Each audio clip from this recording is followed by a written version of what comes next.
ہمارے جو سیلاب متاثرین ہیں وہ مشکل میں ہیں.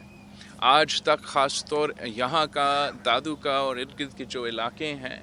وہ سب سے زیادہ متاثر ہیں. اور ایسے نہ ہوں کہ ہمارے اپنے بھی اور دوسرے جو ہے وہ بھول جائیں کہ ہم کتنا مشکل میں. آپ سب سے زیادہ جانتے ہو کہ یہ جو مانسون آیا تھا، یہ جو سیلاب تھا وہ کتنا تاریخی تھا. میں تو دنیا بھر میں جو ہے یہ ایک ایگزامپل بن چکا ہے. یونائٹڈ نیشنز سے لے کے جنرل اسمبلی جو نیو یارک میں ہوا، اور پھر شرم الشیخ میں جو COP27 کا کانفرنس ہوا، وہاں پوری دنیا کہہ رہی ہے کہ جو پاکستان کے ساتھ ہوا، 1/3 اپنا ان کا زمین پانی میں ڈوب گیا، سیلاب میں ڈوب گیا. 33 million flood affectees, climate refugees, 16 million children affected, 600,000 pregnant women affected. ایک اس قسم کا جو قدرتی آفت ہے اس سائز کا دنیا نے ابھی تک دیکھا نہیں ہے. آپ کوئی اور ملک، کسی اور ملک کے پاس یہ ایگزامپل نہیں ہے کہ ان کا 1/3 جو سرزمین ہے وہ پانی کے نیچے ڈوبا ہوا ہو. یہ ہمارے لیے جنہوں نے 2010 کا سیلاب دیکھا، جنہوں نے اتنے سارے تاریخ میں سے بھرے ہوئے ہیں ہمارے مانسونز اور سیلاب، ہم نے کبھی اس قسم کا کیٹاسٹرفی کو نہیں بھگتا. ہم تو سمجھتے ہیں یہ قیامت سے پہلے ایک قیامت تھا ہمارے لیے. ہم حضرت نوح کے جو کہانی ہے اس کے بارے میں ہم نے پڑھا تو ہے، لیکن ایسے محسوس ہو رہا تھا کہ ہم اپنی زندگی میں اس قسم کی قدرتی آفت سے گزر رہے تھے. اور مسئلہ یہ ہے کہ آج بھی کچھ علاقے بلوچستان اور سندھ کے پانی سے ابھی تک متاثر ہیں. ابھی تک پانی موجود ہے اور بڑا سائز کا پانی موجود ہے. جہاں سے پانی نکل چکا ہے وہاں تباہی ہی تباہی ہے. Millions of houses destroyed, 5 million acres of standing crop کھڑا فصل جو جب بارش ہو رہا تھا اس سیزن کا، اس کا نقصان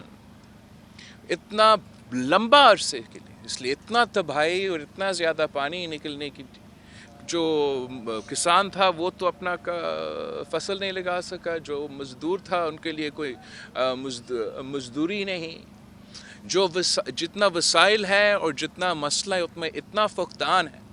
کہ ابھی ہم نے مل کر ایک مسلسل ایفرٹ کرنا ہے کہ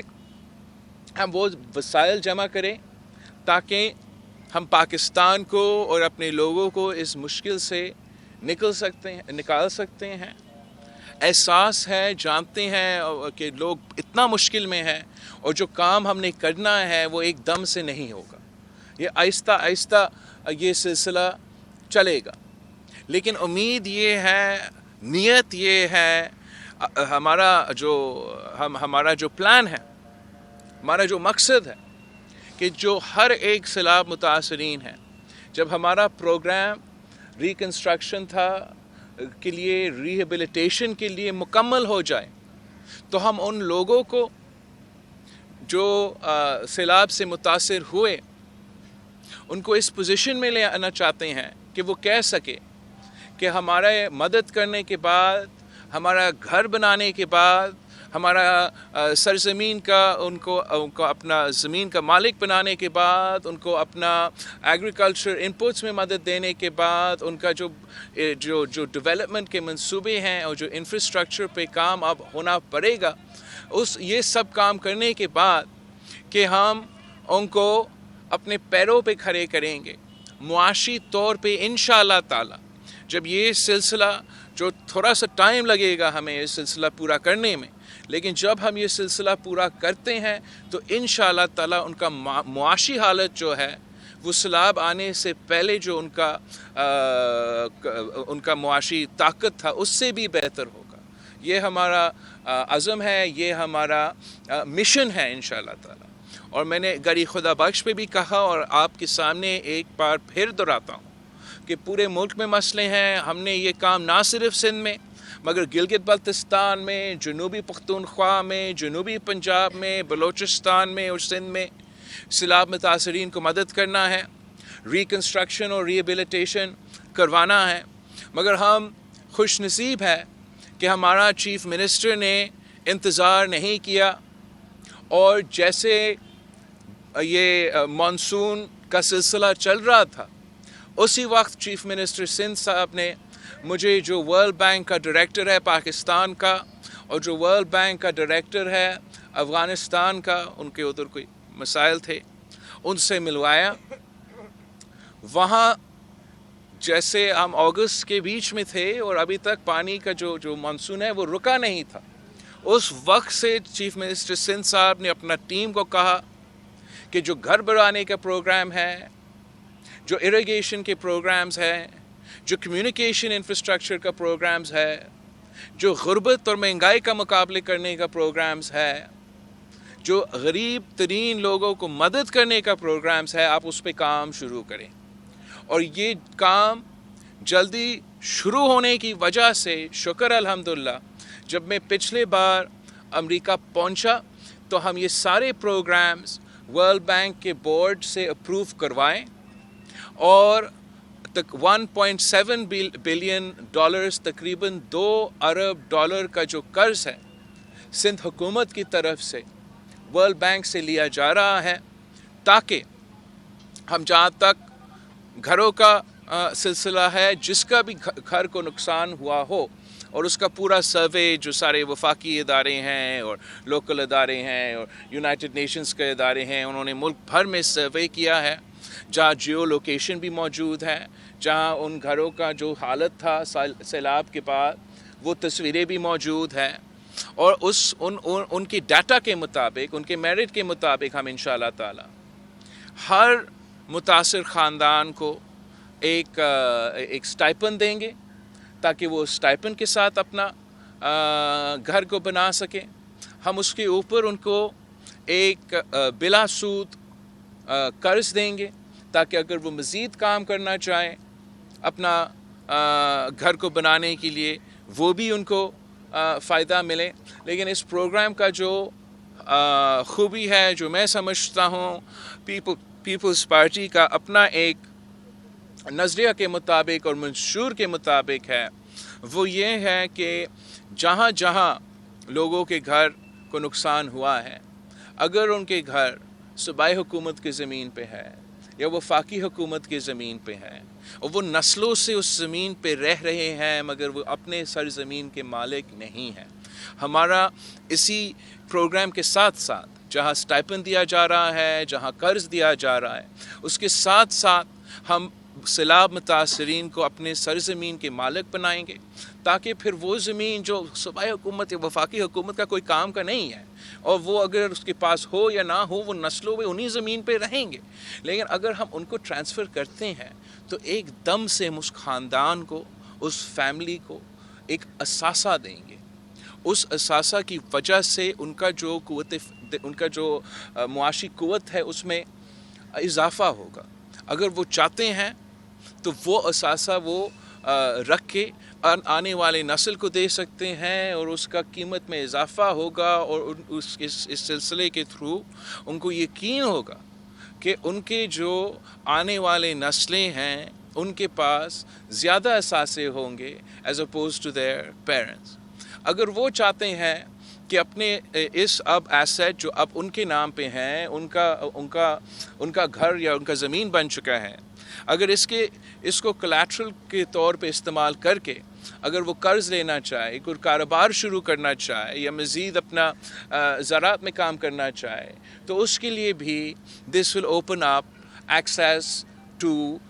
کیپٹل. تو میں سمجھتا ہوں کہ یہ انشاءاللہ تعالی, اگین میں ریپیٹ کرتا ہوں کہ یہ سلسلہ افسوس کے ساتھ ٹائم لگ رہا ہے, لیکن جیسے یہ یہ سلسلہ شروع ہوگا انشاءاللہ تعالی سندھ کے لیے، اور پھر امید ہے کہ یہی جو ٹیمپلیٹ ہے یہ بلوچستان بھی اپنائے گا، یہ جنوبی پنجاب بھی اپنائے گا، یہ ہم تو چاہتے ہیں کہ پختونخوا بھی یہ سلسلہ اپنائے، تاکہ ہم اپنے لوگوں کے لیے اس کیٹاسٹرفی کو ایک موقع میں تبدیل کر کے ان کو اس قسم کا فائدہ پہنچایا جائے۔ پھر جو ہمارا فوکس ہے وہ ہمارا جو کمیونیکیشن اور ایریگیشن انفراسٹرکچر ہے، جیسے ہمیں معلوم ہے کہ بہت سے مشکلات ہے اس ڈومین میں، اور اس سے جب بھی سیلاب آتا ہے یا مانسون کا سلسلہ ہوتا ہے تو ہم چاہیں گے کہ نیکسٹ ٹائم ایک ایسا نظام بنے جس کے لیے ہم زیادہ پریپیئرڈ ہو کہ اگر خدا نہ خواستہ اس قسم کی قدرتی آفت ایک بار پھر آئے تو ہمارا انفراسٹرکچر، ہمارا چاہے وہ بندز ہو، چاہے ہمارا کینالز ہو، چاہے وہ ہمارا ڈرینز ہو، وہ ایسے بنا ہوا ہو کہ وہ ہمیں ایک قسم کا تحفظ دے سکے۔ میں ایمفسائز کرنا چاہوں گا کہ یہ کس قسم کا اسٹریٹجی ہے، کس قسم کا اسکیل کیا ہے۔ ہر شعبے میں ایک کرائسس بن چکا ہے اس سیلاب کے بعد۔ ایک تو زراعت کا آپ سب کو پتہ ہے، بہت اس پہ بات ہو چکا ہے، بے گھر جتنے لوگ ہو چکے ہیں وہ ایک ہاؤسنگ کرائسس بن چکا ہے۔ جس رفتار سے، جس تعداد میں لوگ غربت کے لکیر کے نیچے دھکیلے گئے ہیں، یہ بھی ایک معاشی کرائسس بن چکا ہے، خاص طور پہ ان خاندانوں کے لیے، مگر پورا پاکستان کے لیے اس کا ایک معاشی اثر ہوگا۔ جو صحت کے شعبے میں ایک کرائسس بن چکا ہے، وہ کیوں؟ ایک تو جو پانی سے بیماریاں پھیلتے ہیں ان میں تو اضافہ ہوا ہے، مگر ساتھ ساتھ جو ہمارا ہیلتھ انفراسٹرکچر ہے ان علاقوں میں جہاں یہ سیلاب اتنا اسٹرینتھ کے ساتھ آیا، وہاں ہمارا جو صحت کا انفراسٹرکچر پہ نقصان ہو چکا ہے۔ یہ ایک تعلیم کا کرائسس ہے، اس لیے صوبہ سندھ، میں صرف صوبہ سندھ کی بات کروں، باقی ملک میں بھی آپ کا تعلیمی ادارے کو نقصان ہوا ہے، لیکن صوبہ سندھ میں جو 50% ہمارا تعلیمی ادارے ہیں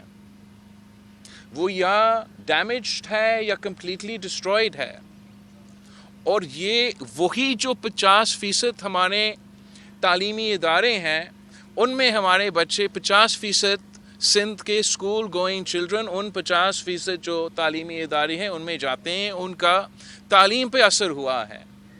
یہ ایک کمپاؤنڈنگ کرائسس ہے، اور جتنا معاشی طور پہ نقصان ہوگا، جتنا معاشی حالات بگڑیں گے، اتنا ایک لا اینڈ آرڈر کا خطرہ بنے گا۔ تو ہم چاہتے ہیں کہ جتنا سنگین یہ کرائسس ہے اتنا سنجیدگی کے ساتھ ہمارا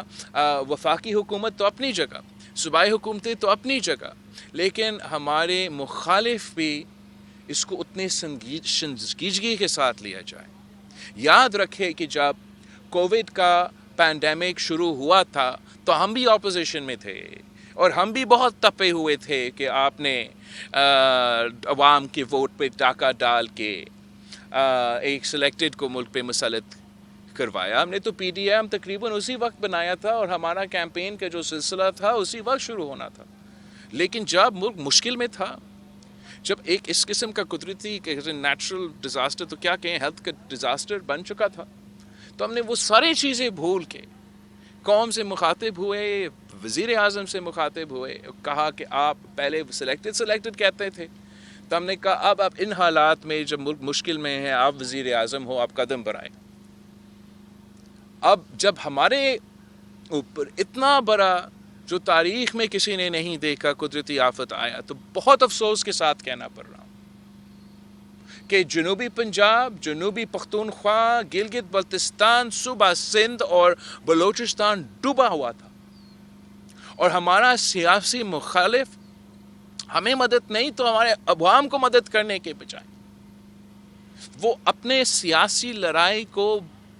پوز تک نہیں کر سکے، رک نہیں سکے، وہ اپنا لانگ مارچ کا سلسلے چلتے رہے، جی ٹی روڈ کا سیاست چلتا رہا، اور بہت برا لگا ملک کے اندر بھی اور ملک کے باہر بھی کہ یہ کس قسم کا قوم ہے کہ جب اتنا بڑا قدرتی آفت ہو وہ انسانیت کو سیاست سے زیادہ جو ہے سپیس نہیں دیا جاتا ہے. آج بھی میں سمجھتا ہوں کہ جس سکیل کا یہ کرائسس ہے، جس سکیل کا تباہی ہے، ہمارا نیشنل کانشیس میں اس کا اتنا سپیس نہیں دیا جا رہا ہے. مگر ہم انشاءاللہ تعالی ڈبل محنت کریں گے. وسائل کم ہیں اور اس لیے میں معذرت کرتا ہوں کہ ٹائم لگے گا ہمارا اس مشن کو مکمل کرنے میں. لیکن میں یہ میرا ایک قسم کا ایک مقصد، ایک مشن، ایک ذہن اس پہ بن چکا ہے کہ انشاءاللہ تعالی ہم ایسے اپنے لوگوں کو لاوارث نہیں چھوڑیں گے اور ہم انشور کریں گے کہ جتنا بھی ٹائم لگے ہم دنیا بھر میں جو بھی مدد اکٹھا کر سکتے ہیں وہ بھی اکٹھا کریں گے. جتنا فائنانسنگ جمع ہو سکتا ہے ہم ابھی سے کریں گے اور امیجیٹلی یہ کام جو ہے وہ ہم شروع کریں گے اور ساتھ ساتھ فائنانسنگ کا ہم بندوبست کرتے رہیں گے. جنوری 9 کو ہم نے وزیر اعظم صاحب کا اور یونائٹڈ نیشن سیکرٹری جنرل، اقوام متحدہ کا جو سیکرٹری جنرل ہے، ان کے ساتھ ایک بین الاقوامی انٹرنیشنل جو ہے کلائمیٹ ریزیلینٹ پاکستان کانفرنس رکھ رہے ہیں، جس میں جو وفاقی حکومت نے منصوبے بندی کیا ہے، جو صوبائی حکومت نے منصوبہ بندی کیا ہے، وہ دنیا کے سامنے ہم پیش کریں گے اور انشاءاللہ تعالی وہ ہمارا اس کلائمیٹ ریزیلینٹ پاکستان کا جو روڈ شو ہے وہ اس دن سے شروع ہوگا، مکمل نہیں، وہ ہمارا ابتدا ہوگا. ہم لانچ کریں گے اور پھر پورا سال COP 28 جو UAE میں ہو رہا ہے تب تک ہم ان منصوبے کو دنیا بھر میں جگہ جگہ جا کے وہاں کا حکومتیں کو، وہاں کے پرائیویٹ سیکٹر کو یہ پروگرامز، وہاں کے ملٹی لیٹرل ادارے کو یہ پروگرامز کے بارے میں بتائیں گے تاکہ ہم جتنا آپ کو ضرورت ہے جو کہ کافی بڑا رقم ہے فائنانسنگ کا، اس کا ہم مینیج کریں گے. یہ جب وہ کہتے ہیں کہ جو آپ کے اوپر اتنا ہی بوجھ ڈالا جاتا ہے جو آپ اٹھا سکتے ہو، اور جبکہ ایک طرف یہ بہت بڑا بوجھ لگتا ہے. اور جیسے میں نے کہا قیامت سے پہلے قیامت جیسا قدرتی آفت ہے، مگر میں جانتا ہوں کہ ہمارے لوگوں میں اتنا ریزیلینس ہے کہ ہم نے بہت مشکلات سہی ہیں. اور دادو کے عوام کے، یہاں کے عوام نے ہمیشہ اپنے ملک کے لیے قربانیاں دی ہیں. ہم نے دیکھا کس طریقے سے، چاہے وہ MRD کا سلسلہ ہو تو کس طریقے سے یہاں کے بہادر اور دلیر عوام نے ضیاء الحق جیسے فرعون کا مقابلہ کیا. ہم نے دیکھا کیسے یہاں کے عوام نے مشرف کا ظلم کبھی نہیں مانا اور اس کا بھی ڈٹ کا مقابلہ کیا. ہم نے دیکھا کہ کس قسم کی قدرتی آفت آتے رہے، یہاں کے عوام کا جو اسپرٹ ہے، جو مرال ہے، وہ کبھی نہیں ٹوٹا. میں نے 2010 کا 2011 کا اثرات دیکھا اور یہ تو اس سے تو 10 گنا زیادہ ہے، یہ اثرات بھی دیکھا ہے. لیکن میں جانتا ہوں، میں یہاں کے عوام میں جانتا ہوں کہ ان کا برداشت کیا ہے، ان کا طاقت کیا ہے، ان کا بہادری کیا ہے. اور انشاءاللہ تعالی ماضی میں ہم نے کبھی پیپلز پارٹی نے یہاں کے عوام کو اکیلا نہیں چھوڑا، آج بھی نہیں چھوڑیں گے. اور میں اپیل کرتا ہوں یہاں کے نوجوانوں کا، پورا ملک کا نوجوانوں کا، کہ آپ آگے آئے کہ آ کے کام کرے، محنت کرے. اس وقت ہمارا ملک مشکل میں ہے، اپنے علاقے مشکل میں ہے. آپ کا ساتھ کی ضرورت ہے کہ آپ آئیں، مل کے آپ جو بھی سوچیں پیپلز پارٹی کے بارے میں یا آپ کی حکومتیں کے بارے میں. یہ وقت نہیں ہے کہ ہم ایک دوسرے کے، یہ وقت ہے کہ ہم مل کے محنت کریں، مل کے کوشش کریں. اور جب ہم مل کے محنت کرتے ہیں تو ہم جانتے ہیں کہ ہم ہر مشکل سے نکل سکتے ہیں. میں جو سارے حکومت کے ادارے ہیں, جو حکومت ادارے چھوڑے, جو لوگ ہیں جو کام کرتے ہیں, مطلب آپ کے بیوروکریسی کا تو جو ہے شاید امپریشن اور ریپوٹیشن آپ کے ملک بھر میں اتنا خاص نہیں ہوگا, مگر میں نے دیکھا کس طریقے سے چھوٹے چھوٹے لیول سے لے کے آپ کے S P D C level تک اور کمشنر لیول تک کا آفیسرز ہیں, مہینوں کی بارش, پھر اس کے بعد جو قدرتی آفت کا جو اتنا بڑا سیلاب کا, اور اس کے بعد جو ریلیف کا سلسلہ ہے, اس میں جس طریقے سے ان لوگوں نے محنت کیا, گالیاں کھا کے, دھکے کھا کے, ہمارا ناراضگی وقت کے, جس طریقے سے محنت کیا گیا, وہ پاکستان کا اصل طاقت ہے. کہ آپ لڑکانہ میں ہم نے جو کچرا اٹھانے کا سروس شروع کیا, اس ہمارا سندھ ویسٹ مینجمنٹ بورڈ کا جو لوگ ہیں, ان سے لے کے لیڈی ہیلتھ ورکرز سے لے کے مختار کار اے سی, وہ سارے کے سارے لے کے, وہ دن رات اپنے لوگوں کو مدد کرنے میں لگے ہوئے تھے. ہمارا جو فوج نے بھی آ کے مدد کی, پوری دنیا کا, میں یونائٹڈ نیشنز کا خاص طور کا سیکرٹری جنرل کا شکر گزار ہوں کہ ہمارا دعوت کو قبول کیا. اور اس وقت جب ان کا اپنا جنرل اسمبلی چل رہا تھا اور اس نے پورا دنیا کے قیادت کا میزبانی کرنا تھا, اس نے ہمارا ایک ریکویسٹ پہ سب کچھ چھوڑ کے پاکستان پہنچ کے خود اپنی آنکھوں سے بھی دیکھے کیا تباہی تھا, اور دنیا بھر تک پھر یہ پیغام پہنچایا. ہم چین کا حکومت کے شکر گزار ہیں کہ انہوں نے فوراً اس مشکل وقت میں ہمارے ساتھ دیا, اور تب بھی بڑے اعلانات کیے, اور آگے جا کے ہمیں ریکنسٹرکشن ریہیبلیٹیشن میں مدد کر رہے ہیں. میں یونائٹڈ اسٹیٹس کا, امریکہ کا شکر گزار ہوں کہ انہوں نے اس وقت ایک پورا ایئر برج کھول دیا تھا, اور ان کا اپنا جو USAID کا ایک آرگنائزیشن ہے, ان کے تھرو اپنا ریلیف ایکٹیویٹی شروع کیا. میں ورلڈ ہیلتھ آرگنائزیشن کا شکر گزار ہوں, جس کا جو انچارج ہے وہ بی کا ایک زمانے میں جاننے والا تھا. انہوں نے ورلڈ فوڈ پروگرام نے جس طریقے سے اور ابھی تک جس طریقے سے پاکستان کو مدد کر رہے ہیں. ہمارا جو مڈل ایسٹرن کنٹریز ہے, چاہے وہ سعودی عربیہ ہو, چاہے وہ کویت ہو, چاہے وہ یونائٹڈ عرب ایمریٹس ہو, UAE کا سفیر بیچارہ نے خود پتہ نہیں کہاں کہاں پہنچے, اور نہ صرف ان کی حکومت کی طرف سے مگر ان کے عام پبلک کی طرف سے جو مدد ہمیں دیا گیا. ایکسپو سینٹر UAE میں انہوں نے ڈونیشنز کے لیے یہ ان کی بلڈنگز کھولے تھے, اور وہاں اتنا مجمع نے آ کے مدد کیا. بہت سے ممالک ہیں, اگر میں ان کا ایک ایک ذکر کروں تو بہت ٹائم لگے گا, مگر دنیا نے پاکستان کو اس وقت اکیلا نہیں چھوڑا. پوری دنیا نے ہمارے ساتھ شانہ بشانہ کھڑے ہو کے اس مشکل کا سامنا کیا. جو فلاحی ادارے ہیں پاکستان کے اندر, پاکستان کے باہر, انہوں نے جس طریقے سے ہمیں مدد کیا, ہم ان کا بھی شکر گزار ہیں. جو عام پبلک ہے, جو پاکستان کا شہری ہے,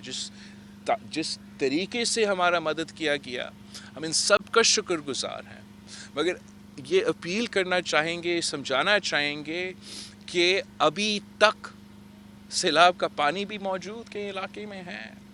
اور ابھی تک سیلاب متاثرین مدد کی ضرورت میں ہیں. ہم وہی جو خاص طور پہ فلاحی ادارے اور ہمارے اپنے لوگ جو مدد کر رہے تھے, جب CNN اور BBC پورا ڈوبا ہوا دکھا رہا تھا, لیکن شاید اس وقت ان کو نظر نہیں آ رہا ہے اور وہ سمجھ رہے ہیں کہ یہ سیلاب ختم ہو چکا ہے, ان کو میں بتانا چاہ رہا ہوں کہ آپ کی مدد کی ابھی تک ضرورت ہے. سردی کا موسم اب آ رہا ہے, ہمارا ضروریات کچھ مختلف ہے, ابھی جو بھی مدد کیا جا سکتا ہے آج بھی وہ مدد کی ضرورت ہے. آپ پلیز ان علاقے سے کوآرڈینیٹ کریں. ہمیں بلینکٹس کا بھی ضرورت ہے, گرم کپڑے کی بھی ضرورت ہے, اور باقی جیسے پہلے سلسلہ چل رہا تھا